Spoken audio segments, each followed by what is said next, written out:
Bon, vient le moment de l'annonce, de la présentation du prochain congrès de la New Lacanian School en 2025. Nous n'avons pas encore le lieu ni la date, mais ça ne tardera pas à venir. Et on vous le communiquera bientôt. En attendant, je vais vous présenter le thème de ce prochain congrès qui va s'intituler « Les amours douloureuses ». Voilà. Bon, ça va nous préparer au congrès de l'AMP en même temps. On reste dans la thématique. Alors, le titre... Les amours douloureuses consonnent avec les amours malheureuses. Il évoque la dimension dramatique, voire tragique de l'amour ou des amours. Le terme douloureux, lui, laisse entendre une tonalité d'excès dans la peine éprouvée. Ainsi, certains affects, comme la tristesse, font signe d'un mal-être. D'autres, comme l'angoisse, connotent un franchissement de la limite du supportable. Freud a placé au centre de la problématique de la souffrance psychique la tension entre le principe de plaisir et au-delà du principe de plaisir. Lacan, quant à lui, a mis en lumière une étrange satisfaction mixte de plaisir et de douleur, qu'il a désigné sous le vocable de jouissance. Toute une littérature, à laquelle Roland Barthes se réfère dans son essai « Fragment d'un discours amoureux », fait fond sur les douleurs d'amour. Le mal d'amour se déclinant en une variété de manifestations, l'attente, l'ascèse, le ravissement, la compassion, la dépendance, l'exil, l'errance, la jalousie, etc. Plus récemment, le titre de l'œuvre de Sophie Calle sur le deuil amoureux, « Douleur exquise », fait aussi résonner une satisfaction paradoxale. À partir de différentes approches de l'amour dans l'enseignement de Lacan, non sans les apports de Freud, à notre tour, nous explorerons les ressorts des amours douloureuses. Manque, dépit et tristesse. Dans son séminaire « Le transfert », Lacan met au centre du problème de l'amour la fonction du manque. Il en extrait une définition. L'amour, c'est donner ce qu'on n'a pas. En même temps, il souligne que ce qui manque à l'un n'est pas ce qui manque à l'autre. La dissymétrie entre l'amant et l'aimé constitue le problème de l'amour. Il suffit, dit-il, d'être dans le coup d'aimer pour être pris à cette béance, à ce discord. Mais c'est justement de la non-conjonction du désir avec son objet que doit surgir la signification d'amour, au terme d'une opération spécifique, la métaphore de l'amour. On reconnaît là les prémices de son assertion plus tardive. l'amour supplée au non-rapport sexuel. La métaphore de l'amour relève de la contingence. Quand elle a lieu, le miracle se produit. Dans le cas contraire, la déception ou la désolation sont au rendez-vous. Dans le banquet de Platon, la scène qu'Alcibiade fait à Socrate témoigne de son dépit face au refus du don du signe d'amour. Socrate n'aime pas, affirme Lacan, déjà attentif à la valeur et à l'impact du signe de l'amour, du signe d'amour. Lacan conteste la conception de l'amour qui rassemble, agglomère, assimile, agglutine des êtres complémentaires. Il balaye cette illusion de l'amour-fusion adossée à la forme idéale de la sphère. Il observe également que l'adhésion affective à ces formes pleines trouve ses fondements dans la structure imaginaire et la Förwärmung de la castration. Lacan se réfère aussi à Freud, pour qui le fondement de l'amour est le Lust-Ich, et l'amour est fait du narcissisme. Ainsi, dans le séminaire La logique du fantasme, il avance la formule suivante. Tu n'es que ce que je suis. Tu n'es pas, donc je ne suis pas. Ou encore, si tu n'es pas, je meurs.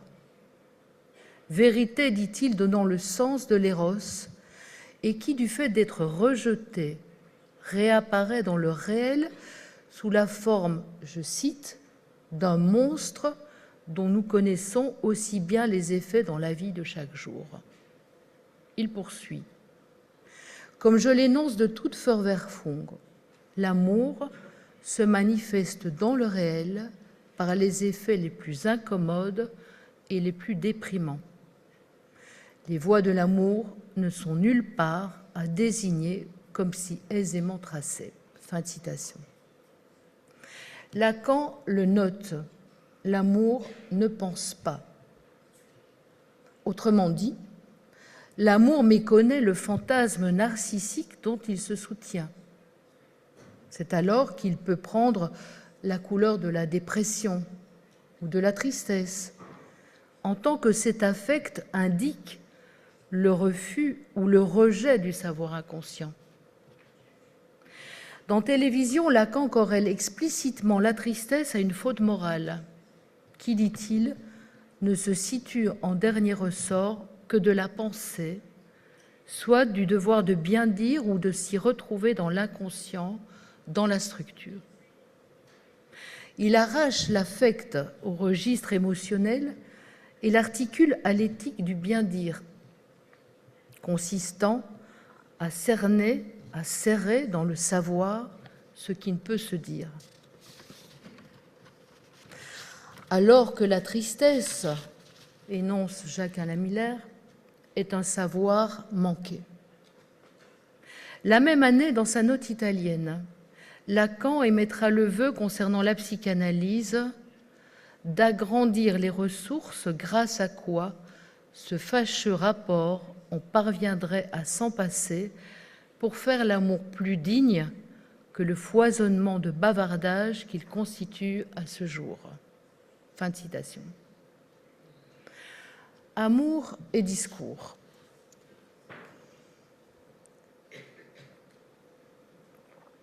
Cependant, il fallut attendre le Moyen Âge pour voir apparaître la promotion de l'amour réciproque malheureux, sous la forme de l'amour courtois.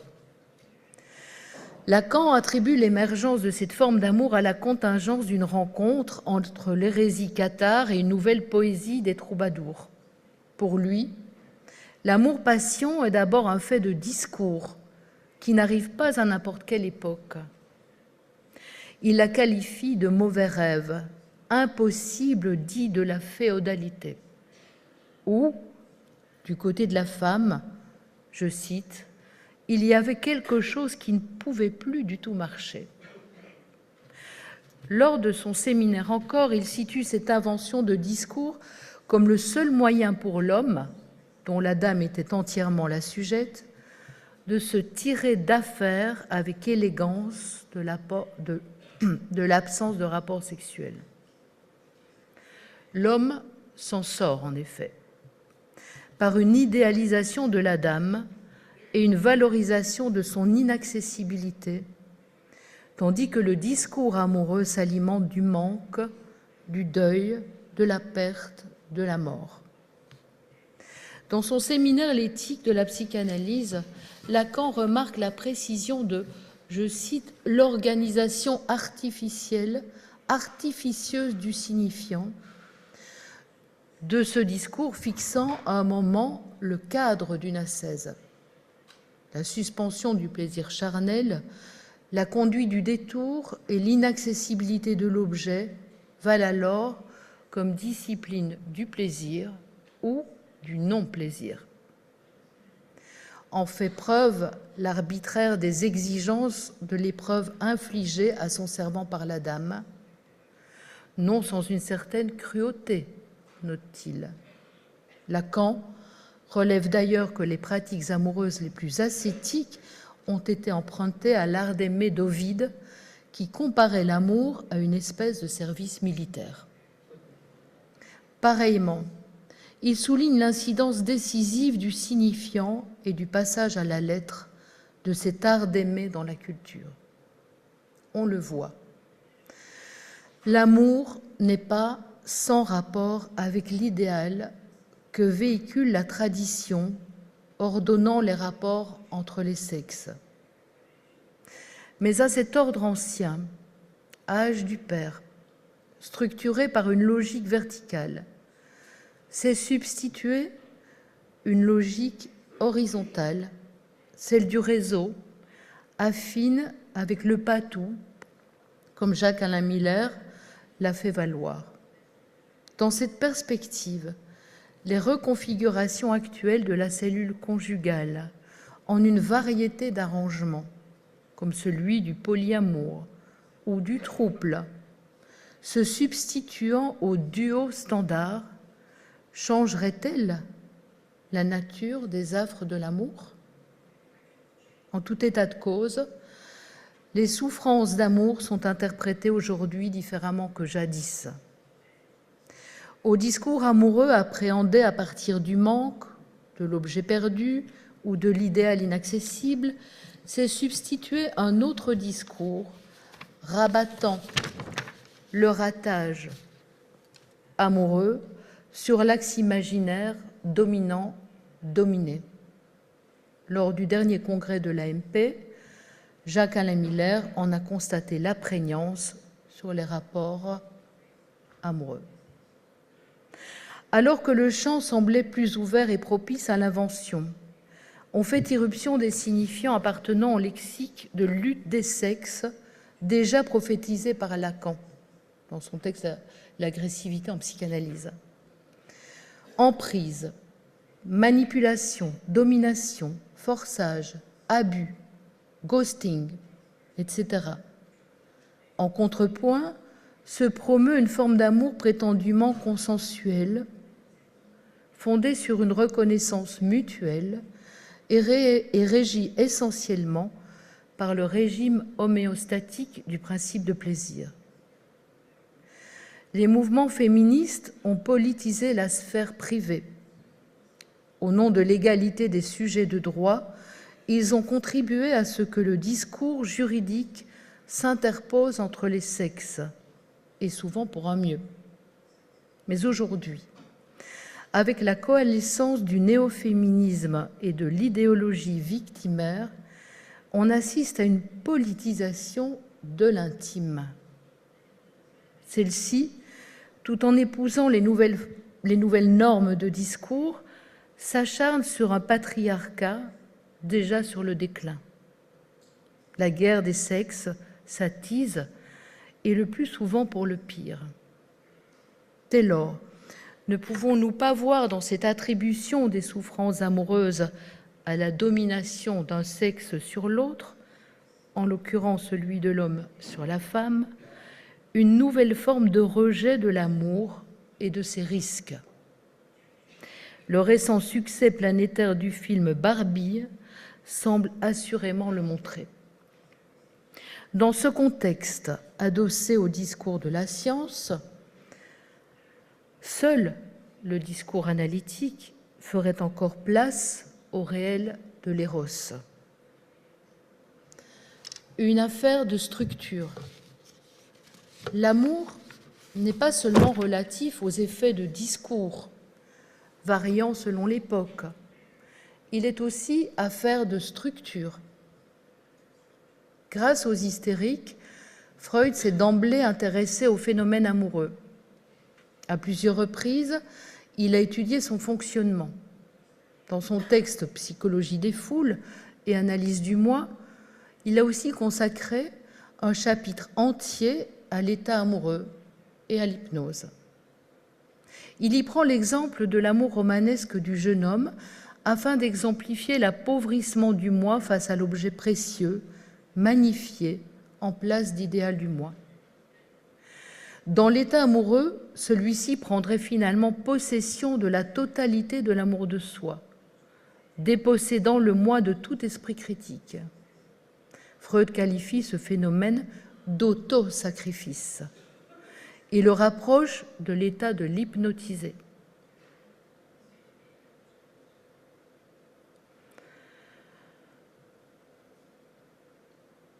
Ces mots sont forts.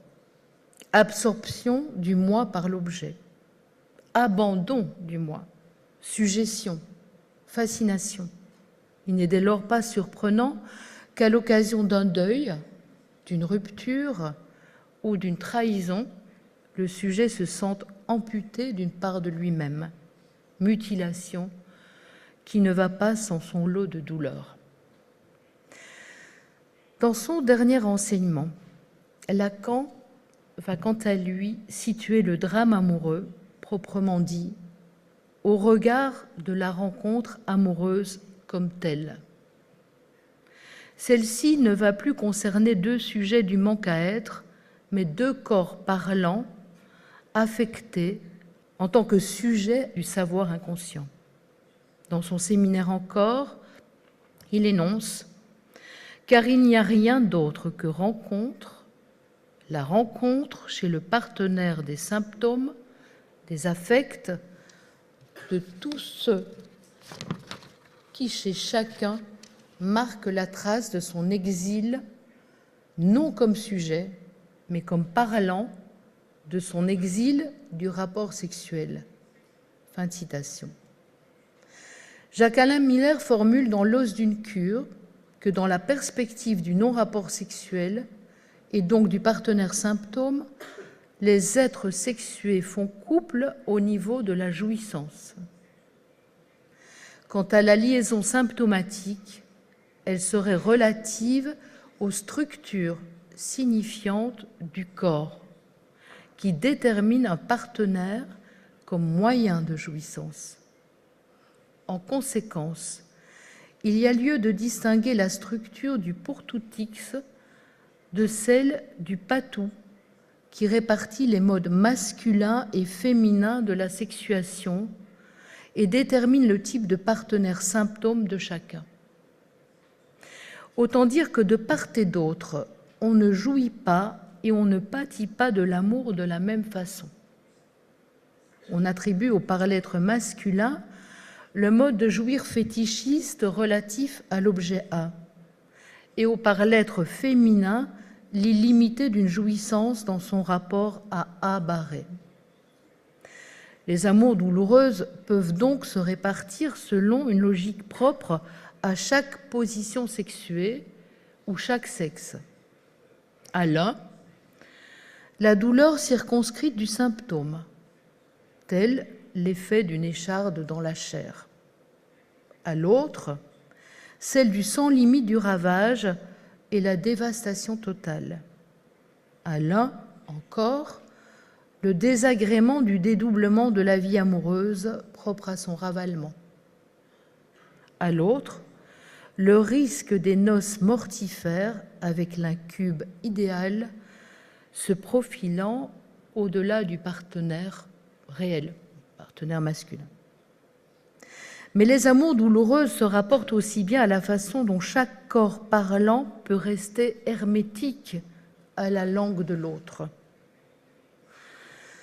Ainsi, l'affect n'est pas la voix du corps, son expressivité naturelle, mais signal d'un effet de jouissance corrélé à la marque signifiante.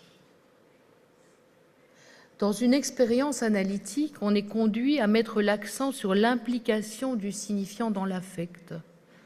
Et selon l'expression de Lacan, soulignée par Jacques-Alain Miller, de vérifier l'affect.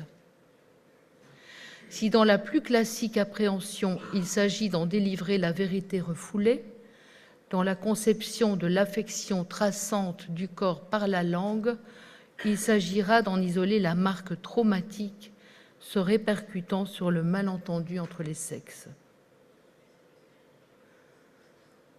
Quand dans notre praxis se présentent des amours douloureuses, on les invite alors à se laisser prendre dans le filet des signifiants afin de faire entrer la jouissance en résonance avec la langue. Je vous remercie.